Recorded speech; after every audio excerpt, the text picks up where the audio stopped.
সবশেষে গিয়াসউদ্দিন আত-তাহিরি এই যে একটা কন্ট্রোভার্সি চলছে এই বিষয় নিয়ে নতুন একটা বক্তব্য দিয়েছেন। তো গিয়াসউদ্দিন আত-তাহিরি নতুন বক্তব্যে কি বলেছেন চলুন আমরা সামান্য অংশ একটু শুনে আসি। আলেমদের মধ্যে যদি কোনো ত্রুটি হয় আমরা এটা গোল টেবিলে বসে সমাধান করব, কারণ আমরা আলেম একজন আরেকজনের ভুল ধরি। তখন ফেসবুকের ভিতরে আমার পক্ষে এক দল বাইরো, ওনার পক্ষে আরেক দল বাইরো, বাইরে শেষ পর্যন্ত এমন একটা ফেসবুকে কাদা ছড়াছড়ি হয়, দিন শেষে ইসলামের ক্ষতি হয়। কথা কোন ঠিক না বেঠিক?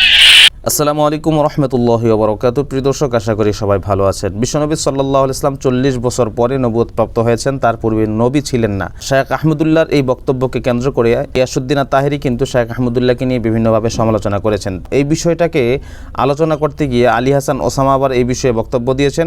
গিয়াসউদ্দিন আত-তাহিরি আবার আলী হাসান ওসামাকেও কেন্দ্র করে তাকে নিয়েও বিভিন্নভাবে নানান সমালোচনা করেছেন। তো আলী হাসান ওসামাকে নিয়ে যখন সমালোচনা করেছেন তখন আলী হাসান ওসামা কিন্তু গিয়াসউদ্দিন আত-তাহিরিকে 48 ঘন্টার আলটিমেটাম দিয়েছেন অনলাইন বা অফলাইনে তার সাথে বাহাসে বসার জন্য। কিন্তু গিয়াসউদ্দিন আত-তাহিরি আলী হাসান ওসামার সাথে বহসে বসতে রাজি হননি। আলী হাসান ওসামা তার ফেসবুক পেজের মধ্যে বলেছিলেন যে গিয়াসউদ্দিন আত-তাহিরিকে আমি 48 ঘন্টা সময় দিলাম, যদি সে 48 ঘন্টার মধ্যে অনলাইনে বা অফলাইনে আমার সাথে কোথাও না বসে তাহলে আমি তাকে এরকম টাইটেল দিব। সবশেষে গিয়াসউদ্দিন আত-তাহিরি এই যে একটা কন্ট্রোভার্সি চলছে এই বিষয় নিয়ে নতুন একটা বক্তব্য দিয়েছেন। গিয়াসউদ্দিন আত-তাহিরি এখানে যে কথাগুলো বলেছেন সে কথাগুলো হলো যে যদি কখনো কেউ ভুল করে তাহলে তাকে নিয়ে সোশ্যাল মিডিয়াতে সমালোচনা না করে তাকে পার্সোনালি ফোন দিয়ে গোল টেবিল বৈঠক করা বা চায়ের দাওয়াত দেওয়া, কফির দাওয়াত দেওয়া, যে ভাই আসেন আপনার এই ভুলটা হয়েছে, আপনি যদি আপনার এই ভুলটা সংশোধন করে ফেলেন তাহলে ভালো হবে।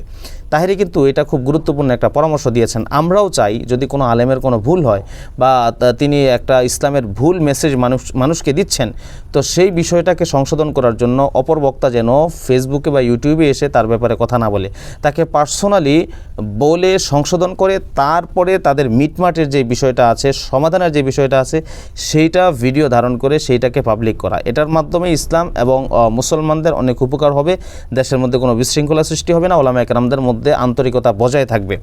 তো গিয়াসউদ্দিন আত-তাহিরি যে পরামর্শটা দিয়েছেন এই পরামর্শটা কতটুকু যুক্তিসঙ্গত এবং উপকারী অবশ্যই কমেন্ট বক্সের মধ্যে জানিয়ে যাবেন। আর আরেকটা বিষয় হচ্ছে গিয়াসউদ্দিন আত-তাহিরি যে পরামর্শটা দিয়েছেন, গিয়াসউদ্দিন আত-তাহিরি কি তার এই পরামর্শের উপর অটল থাকবেন, নাকি কিছুদিন পর তিনি আবারও নতুন কোনো ইস্যু ক্রিয়েট করে তার এই পরামর্শ থেকে তিনি নিজেই সরে আসবেন? যদিও গিয়াসউদ্দিন আত-তাহিরি আলী হাসান ওসামার যে 48 ঘন্টা আলটিমেটাম ছিল সেই আলটিমেটামের পরে এই বক্তব্যটা দিয়েছেন। তো আলী হাসান ওসামা তাহিরির প্রতি ক্ষোভ প্রকাশ না করে আলী হাসান ওসামা গিয়াসউদ্দিন আত-তাহিরি সেই ভিডিওটা আলী হাসান ওসামার ফেসবুক পেজের মধ্যে শেয়ার করে আলী হাসান ওসামা লিখেছেন যে দেরিতে হলেও তাহিরি সাহেব বিষয়টা উপলব্ধি করেছেন। আমরা যদিও এক কালেমার অনুসরী, মতের ভিন্নতা থাকতেই পারে, তার মানে এটা নয় যে আমরা পরস্পরে বিচ্ছিন্ন থাকব, আমরা পরস্পরে দূরে থাকব।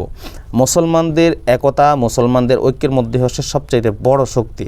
তো মুসলমান যদি বিচ্ছিন্ন থাকে, আলেমগণ যদি বিচ্ছিন্ন থাকে, তাহলে জাতিকে একত্রিত করবে কারা? এই জাতিকে ঐক্যবদ্ধ করবে কারা?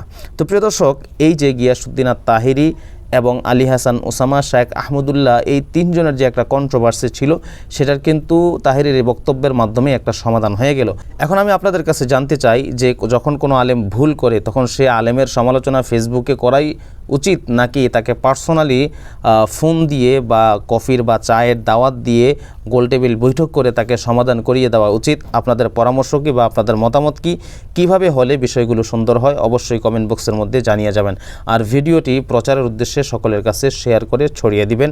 আমাদের পেজটিকে ফলো করতে ভুলবেন না। আসসালামু আলাইকুম রহমতুল্লাহি ওয়া বারাকাতুহু।